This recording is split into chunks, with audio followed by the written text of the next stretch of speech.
Thank you Jesus. पहला तिमुथियुस 1 तिमुथी chapter 1 पहला अध्याय। पहला तिमुथियुस और उसका पहला अध्याय।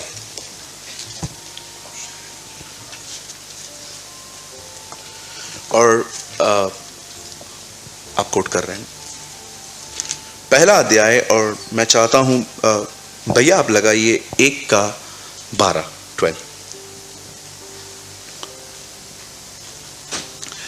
मैं अपने प्रभु यीशु मसीह का, जिसने मुझे सामर्थ दी है, धन्यवाद करता हूं कि उसने मुझे विश्वास योग्य समझकर अपनी सेवा के लिए ठहराया। आमीन। आइए मैं चाहता हूं आप सब सामने देखें, आप सुनिए।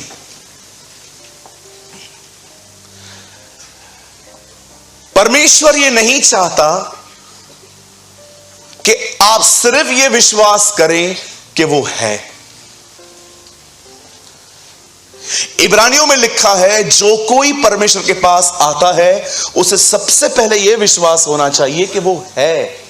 लेकिन मैं आपको बताना चाहता हूं, यह सिर्फ परमेश्वर की मर्जी नहीं है कि आप सिर्फ विश्वास करें कि वो है। वो चाहता है आप एक कदम फेथ में और आगे आएं और आप ये विश्वास करना सीखें कि परमेश्वर है और वो अपनी सारी प्रतिज्ञाओं को पूरी करता है। कभी कभी हम में से बहुत सारे लोगों में फेथ नहीं होता, और फेथ न होने के कारण हम रिलीजियस वर्ड्स में अपने अनफेथ को कवर करते हैं, प्रभु की इच्छा पूरी हो। दरअसल प्रॉब्लम ये नहीं है, प्रॉब्लम है हमें फेथ नहीं है। सो मेनी टाइम्स हम में से बहुत सारे लोग जब फेथ नहीं होता ना, तो जानते हो अंत में क्या कहते हैं? प्रभु की मर्जी पूरी हो। कभी कभी आपको नहीं लगता, यह तो उत्तम बात है कि प्रभु की मर्जी पूरी हो, पर कभी कभी आपको नहीं लगता एक्चुअली आपके पास फेथ नहीं है और आप जस्ट इन आत्मिक शब्दों से अपने अनफेथ को कवर कर रहे हो। रिसेंटली मैं कुछ फेस कर रहा था, मैंने परमेश्वर से कहा, प्रभु आपकी मर्जी पूरी हो। मुझे एक बात बताइए, अगर आपका परिवार खुदा को नहीं जानता और वो कठोर बन के बैठा है, क्या आप ये प्रार्थना करोगे, प्रभु आपकी मर्जी पूरी हो? बाइबल बताती है यीशु मसीह सिर्फ मसीहों के लिए नहीं, बाइबल बताती है वो संसार के हर व्यक्ति के लिए मरा है। तो फिर आप ये कैसे कह सकते हो कि यदि तेरी इच्छा हो तो मेरा परिवार आए? आपको नहीं लगता कि एक्चुअली आप अपने अविश्वास को कवर कर रहे हो? सो मेनी टाइम्स हमारे अंदर फेथ नहीं होता, और जब फेथ नहीं होता तो हम कहते हैं प्रभु की मर्जी पूरी हो। मुझे लगता है कि परमेश्वर कुछ लोगों को है ना आज अर्ज कर रहा है कि बी ऑनेस्ट। मुझे बहुत पसंद है ये दुआ जो उस व्यक्ति ने की थी, प्रभु मैं विश्वास करता हूं पर तू मेरे अविश्वास का भी तो उपाय कर। मैं जानता हूं कि तू खुदा है, लेकिन मैं भरोसा नहीं कर पा रहा हूं कि तू ये कर सकता है। क्या आप भी तो ऐसे नहीं है कि आप अपने अनफेथ को इन स्पिरिचुअल वर्ड्स में कवर कर रहे हो कि कई बार आपको फेथ नहीं होता और आप कहते हो प्रभु की मर्जी पूरी हो? नो सर, बिल्कुल खुदा की मर्जी पूरी होनी चाहिए, लेकिन यह वर्ड यहां फिट नहीं बैठता। परमेश्वर नहीं चाहता कि आप सिर्फ और सिर्फ यह विश्वास करें कि वो है। वो चाहता है कि आप ये विश्वास करें कि वो अपने किए गए हर वादे को अपने लोगों के लिए पूरा करता है। फेथ हमेशा रेस्ट ले आता है, जिसमें रेस्ट नहीं है उस पर फेथ नहीं है। बाइबल बताती है उसके विश्वास करने वाले लोग उसके विश्राम में प्रवेश करते हैं। आज मैं आपसे पूछना चाहता हूं, कहीं आप भी तो ऐसे नहीं है कि आप अपने अनफेथ को इन शब्दों में ढांक रहे हो? ओ प्रभु की इच्छा पूरी हो। नो, ये वर्ड्स यहां ठीक नहीं है। आपको अपना फेथ और अपने कन्फेशंस बदलने की नीड है। आप जानते हो परमेश्वर प्रतिज्ञाओं का परमेश्वर है। God is a God of promises. लोगों ने यह देखा। पहले मैं इंग्लिश में बोलता हूं, फिर उसके बाद मैं हिंदी में ट्रांसलेट करता हूं।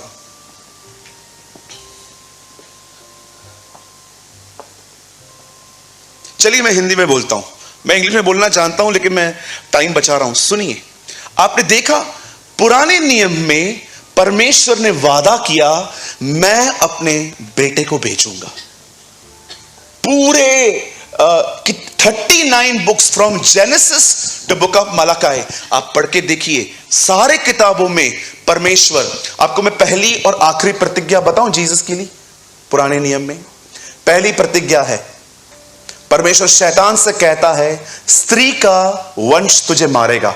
हम सभी जानते हैं स्त्रियों का नहीं, स्त्री मरियम, उसके पेट में से जो निकलेगा वो तुझे मारेगा। और जानते हो मलाकी में यीशु के लिए अंतिम शब्द क्या लिखा है? धार्मिकता के उस सूर्य के किरणों से इजराइल चंगी होगी। This is the last word for Jesus. आप जानते हैं पूरे पुराने नियम में परमेश्वर वादा करता रहा कि वो अपने बेटे को भेजेगा। लेकिन आपने देखा जब यहोवा परमेश्वर हर बार इजराइल से जब बात करते थे, जब वो चले गए ऊपर, उसके बाद उन्होंने बेटा भेजा।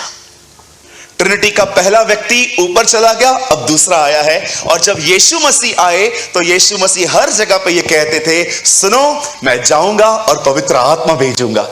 एक दिन ऐसा आया जब ट्राइन गॉड का दूसरा व्यक्ति ऊपर चला गया और तीसरा व्यक्ति अब अर्थ पे आया है। और जानते हो वो तीसरा व्यक्ति वादा कर रहा है, बहुत जल्द वो बादलों पे आएगा। He is the God of promises। इसीलिए पौल कहता है गलातियों की कलीसिया के अंदर कि उसने तुम्हें प्रतिज्ञा किया हुआ आत्मा दिया। अगर आप बाइबल में से प्रॉमिसेस ही निकाल दो तो बाइबल में बचा क्या? सब तो फिर हमें ही करना पड़ेगा। Thank God for the promises. हम प्रभु को धन्यवाद करते हैं उसकी महान प्रतिज्ञाओं के लिए जो हमारी जिंदगी में रेस्ट ले आते हैं। मैं क्यों आपको इस मीटिंग को शुरू करने से पहले कह रहा था, आप अगर अपना फोकस बदलें तो आपके लिए बहुत कुछ बदल जाएगा। आप जानते हो आज आपका फोकस बदलने की जरूरत है। आज मैंने वचन खुलवाया कि पौल कहता है कि मैं विश्वास योग्य हूं। हम जानते हैं कि खुदा भी विश्वास योग्य है, लेकिन पौलुस कहता है परमेश्वर कुछ चीजें मनुष्य की विश्वास योग्यता को देखकर देता है। लिखा है भंडारी विश्वास योग्य रहे। आज क्या होती है फेथफुलनेस, मैं थोड़ा आपको बताना चाहता हूं। देखिए खुदा ने इस लड़के के लिए क्या किया। बाइबल बताती है इब्राहिम से इसहाक पैदा हुआ, इसहाक से याकूब और एसाव पैदा हुए।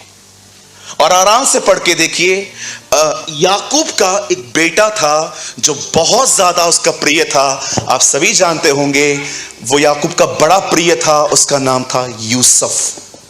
कहिए यूसुफ। आइए कहिए यूसुफ। हाँ, ये उसके बेटे का नाम था। आप जानते हो उसे बहुत प्यार करता था।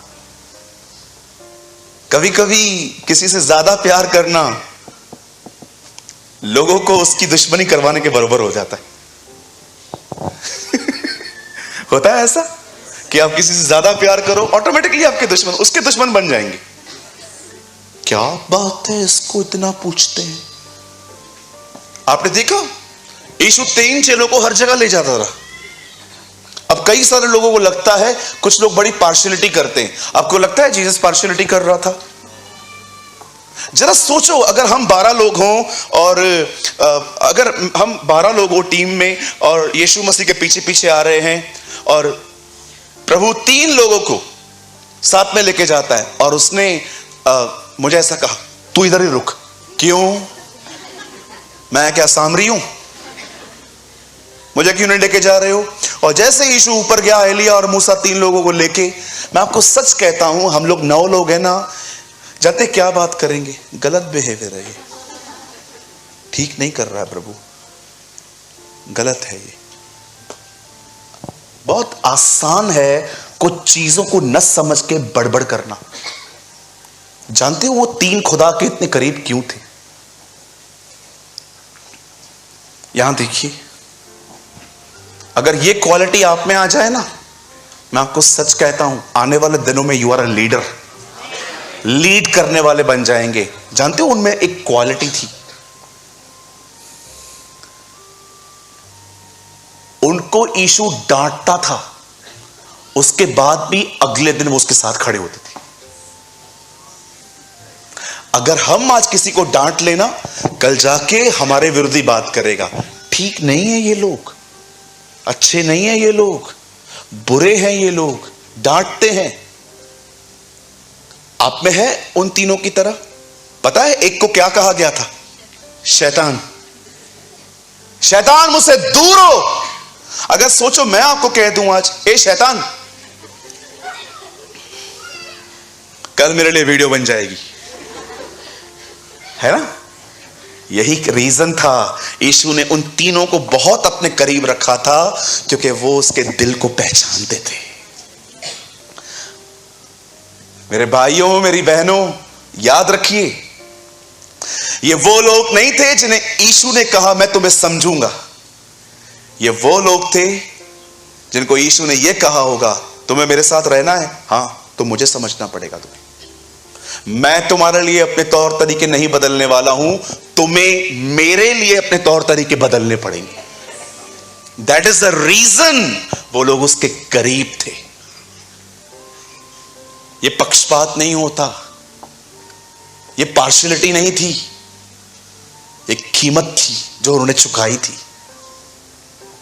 कई सारे लोगों को लगता है कि चर्च के अंदर पार्शियलिटी होती है, बिल्कुल भी नहीं।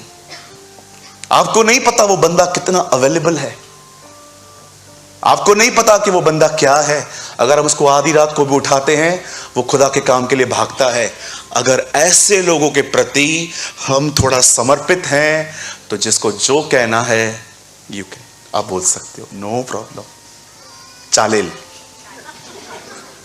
कहिए, चालेल, यस, चलेगा। मैं मराठी सीख रहा हूं, आने वाले दिनों में तुम लोग कुछ भी बोलो मैं समझूंगा।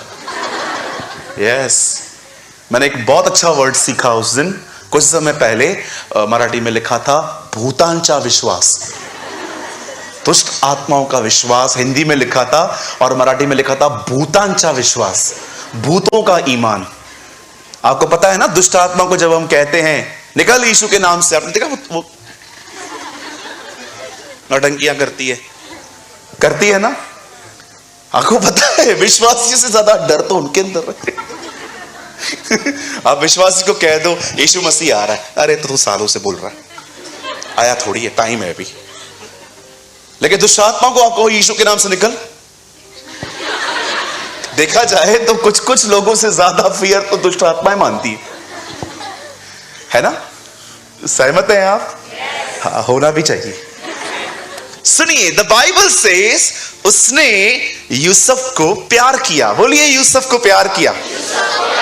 हाँ, अब पता है यूसुफ को अधिक प्यार करने के कारण यूसुफ के दुश्मन भी अधिक थे।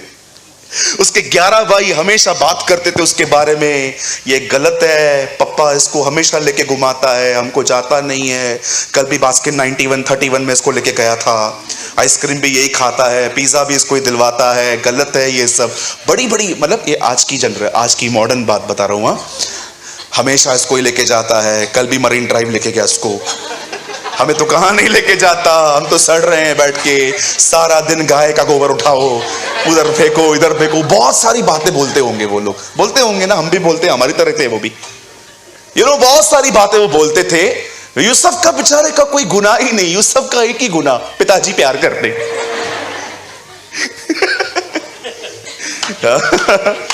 ये आजकल बहुत है, अपनी दूसरों की भलाइयों को बुराई से देखना होता है ना। मैं किसी के साथ भला काम कर रहा हूं, लेकिन सब उसे बुराई से देख रहे हैं। बाइबल बताती है, आपने देखा जब उस व्यक्ति ने कहा मैं हर एक को एक एक दिनार दूंगा, तो जो सुबह आए थे ना, वो ज्यादा एक्सपेक्ट कर रहे थे कि हम सुबह से काम कर रहे हैं, लेकिन जब मालिक ने पगार बांटना चालू की, हर एक को एक एक दिया, तो वो कहते हैं हम तो सुबह से काम कर रहे हैं, हमें भी 1 दिनार, ये तो अभी आए हैं, इनको भी 1 दिनार। तब मालिक कहता है अगर मैं भला करता हूं तो बुरी नजर से क्यों देख रहा है?